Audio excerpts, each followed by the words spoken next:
Welcome back, my friend. Pull up a chair, order a drink, and let me tell you the legend of the Lambton Worm. Now, the young heir of Lambton Castle was a wild and rebellious youth who concerned himself very little with his duties as a future lord. He scorned his tutors, defied his father's wishes, and broke every rule that was laid down for his guidance, merely for the pleasure of doing what was forbidden. When he was asked to speak clearly and politely, as became a gentleman, he deliberately spoke in a rude and disrespectful voice, as if he knew no better. On Sundays, when he was asked to go to church, he put on his oldest clothes and went fishing. One Sunday, he sat casting his line into the river Wear, not far from the castle. The country folk nudged one another as they passed him, saying under their breath, "Look, there is ne'er-do-well of Lambton." And it seemed that they had good reason to speak of him in this manner, for every time the youth pulled out his line and saw no fish on it, he cursed the river, the day, and his bad luck, with oaths loud enough for all to overhear. He stayed fishing until church time was over, and then prepared to go. But as he drew in his line for the last time, he felt something on the hook. He thought he had caught no less than a fine salmon, for it pulled till the rod was bent like a bow. But when he finally landed the catch, he saw that it was no more than a long, evil-looking worm that wriggled and wrapped itself around the line. "Have you had any luck?" inquired a man who was walking by. "Bah," said the young man, "I think I've caught the devil himself." So disgusted was he with the black, wriggling worm that he tore it from the hook and flung it down a well which stood hard by.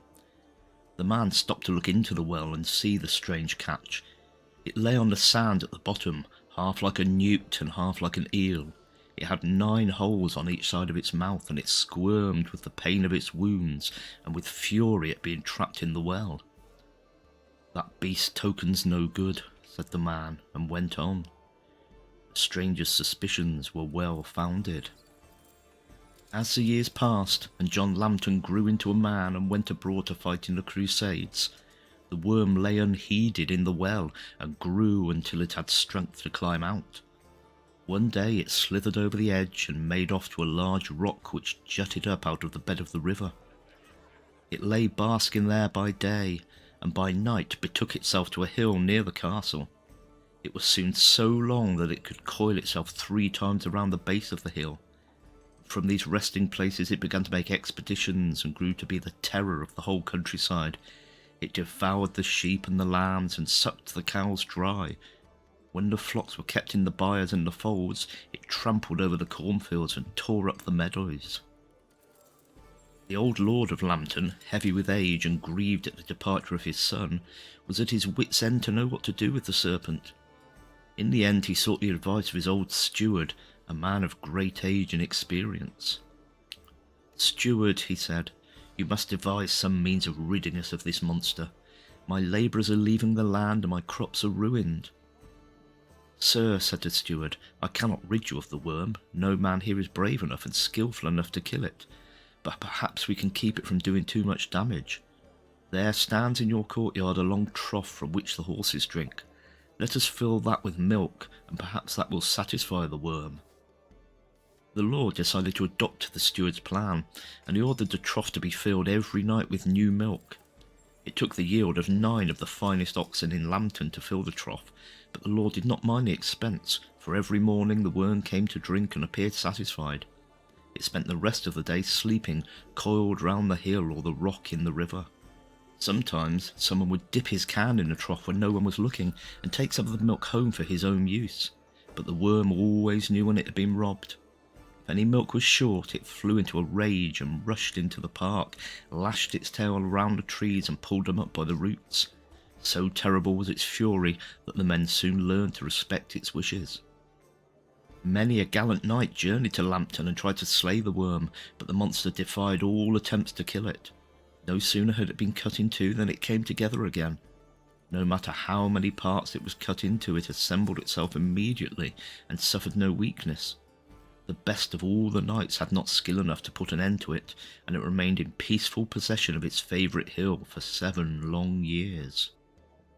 By that time all despaired of killing the worm, but one day the ne'er-do-well son returned to Lambton. He was no longer a rough and shabby youth, but a man of fine stature, manly and courageous. And when he heard of the trouble that had come upon his father while he had been away, he said, "Father, I am the cause of this, for it was I who pulled the worm out of the river. I brought it here, and I will rid you of it." His father pleaded with him not to risk his life. He told him of the serpent's magical powers, and of the fate of all the other knights who had tried to overcome it, how some had never been seen again, and others had been so hurt that they never recovered, but the son had resolved to make the attempt. "It would be a stain on my honour," he said, "if I sat here idle and let the worm live." However, before he went out to meet the worm, the heir of Lambton had the wisdom to consult an old witch who lived nearby. "If there is anyone who can tell me how to match this monster," he said, "it is you." "You were wise to come to me," she said, "for I can help you. You must not fight the worm on land, but you must stand on his rock in the middle of the river and let him attack you there. Then, in addition, before the fight you must stud your suit of armour with the sharpest spear blades a smith can make, so that when the worm tries to crush you in its coils it will cut itself to pieces." "Thank you," said the young lord. "How shall I repay you for your advice?" "You will repay me," said the witch, "by observing this one condition. When you have conquered the worm, you must slay the first living thing you meet. If you fail to do so, the lords of Lambton for 9 generations will never die in their beds." The young man hurried home to tell his father the good news. He was overjoyed that he had discovered how to master the worm. "And as for the condition that the witch has laid down," he said, "that is a light matter. You must not watch the combat, father, but stay in the woods, and when you hear me blow my bugle horn you will know that I have been successful. Then let slip one of my hounds, and it will run to me, and be the first living thing I meet." Then the young lord gave instructions to the blacksmith to stud his armour with spear blades, and went to the rock and prepared for the conflict. He had not long to wait for the worm. No sooner had it emptied the milk trough than it slid towards the river and prepared to occupy the rock. When it beheld the young lord there, it bellowed with rage and made ready to seize him, but with one quick blow he sliced off part of its tail. Immediately he perceived how wise the witch had been to advise him to stand on the rock, for no sooner had the tail fallen than the swift waters of the weir carried it away. Perceiving it had been outwitted, the worm coiled itself about his body and legs, but the harder it pressed about him, the deeper stabbed the spear blades, and the more it cut itself. Freeing his arm, the young lord lopped off more and more of the monster's trunk, and in its rage it severed itself against his armour. In a short while it had cut itself into pieces, and as soon as it fell, each piece was carried downstream, and at last the young man stood alone and triumphant on the rock. Leaping ashore, he blew his bugle horn, but to his dismay he saw running towards him not the hound, but his own father. For the poor old man had forgotten everything but his joy at his son's success. The son was overwhelmed with grief, but he could not raise his sword against his parent. Still hoping to avert the witch's curse, he turned his eyes from his father, and running past him plunged his sword into the hound which came running out of the wood. But it was in vain.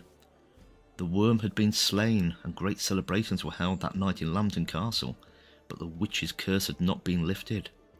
And for 9 generations after that time, not one of the lords of Lambton died peacefully in his bed. As an aside, one of the hills the worm is said to have frequented is actually the site of the only triple rampart Iron Age hill fort known in the north of England. The spiral patterns or furrows suggested by the legend as being formed by the worm coiling itself thrice around the hill could in fact be the triple ramparts of the hill fort. The hill is also known for the prominent landmark of Penshaw Monument, a folly based on a Greek temple, and is worth a visit if you are in the area. So there you have the legend of the Lambton Worm. I hope you enjoyed it, and if you did, please like, subscribe, and leave a comment down below. Thank you for your company, and until next we meet, stay safe.